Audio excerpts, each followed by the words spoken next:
ಎಲ್ಲರಿಗೂ ನಮಸ್ಕಾರ. ನಾನು ಮಮತಾ ರಾಘವೇಂದ್ರ, ಮೈಸೂರು.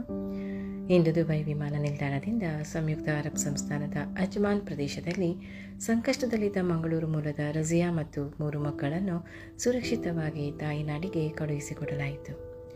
ರಜಿಯಾ ಅವರ ಕೇರಳ ಮೂಲದ ಪತಿ ಕಾನೂನು ಬಾಹಿರ ವ್ಯವಹಾರ ಮಾಡುತ್ತಿರುವಾಗ ಹಲವು ದಿನಗಳಿಂದ ದುಬೈ ಪೊಲೀಸರ ವಶದಲ್ಲಿದ್ದ ಕಾರಣ ವಾಸಿಸಲು ವಸತಿ ಮತ್ತು ಊಟಕ್ಕೆ ಸಹ ಪರದಾಡುತ್ತಿದ್ದ ಕುಟುಂಬವನ್ನು ಹೆಮ್ಮೆಯ ದುಬೈ ಕನ್ನಡ ಸಂಘದ ಉಪಸಮಿತಿ ಸದಸ್ಯರಾದ ನಜೀರ್ ಕಾಸರಗೋಡು ಕನ್ನಡಿಗ ಅವರು ಸಂಪರ್ಕಿಸಿ ಹಣ ಸಹಾಯ ಮಾಡಿದರು.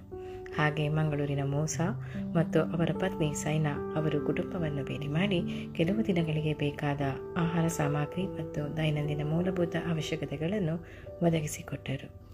UAE ಕನ್ನಡಿಗರ ಆರ್ಥಿಕ ಸಹಾಯದೊಂದಿಗೆ 8,900 ದಿರಾಮ್ ಅಂದರೆ 2 ಲಕ್ಷ ರೂಗಳಷ್ಟು ಹಣವನ್ನು ಟಿಕೆಟ್, ಔಟ್ಪಾಸ್, ಮನೆ ಬಾಡಿಗೆ ಮುಂತಾದವುಗಳಿಗೆ ವ್ಯಯಿಸಿ 3 ಮುದ್ದು ಮಕ್ಕಳನ್ನು ಮತ್ತು ಗರ್ಭಿಣಿ ತಾಯಿಯನ್ನು ಸುರಕ್ಷಿತವಾಗಿ ದುಬೈ ವಿಮಾನ ನಿಲ್ದಾಣದಿಂದ ಇದೇ ಮೇ ತಿಂಗಳ ದಿನಾಂಕ 25ರಂದು ಹೆಮ್ಮೆಯ ದುಬೈ ಕನ್ನಡ ಸಂಘದ ಸಹಾಯ ಹಸ್ತ ವಿಭಾಗದ ರಫೀಕ್ ಅಲಿ ಕೊಡಗು, ಆದಿಯಾ ಮಂಡ್ಯ ಹಾಗೂ ಮೂಸಾ ಸೈನಾರ್ ದಂಪತಿಗಳು ಮಂಗಳೂರಿಗೆ ಕಳುಹಿಸಿಕೊಟ್ಟರು. ಈ ಮಾನವೀಯ ಸಾಮಾಜಿಕ ಕಾರ್ಯಕ್ಕೆ ಸಹಾಯ ಮಾಡಿದ ಎಲ್ಲ ದಾನಿಗಳಿಗೂ ಹಾಗೂ ಹಿತೈಷಿಗಳಿಗೂ ಈ ಮೂಲಕ ಸಂಘದ ಪರವಾಗಿ ಅನಂತ ಧನ್ಯವಾದಗಳನ್ನು ತಿಳಿಸುತ್ತಿದ್ದೇವೆ.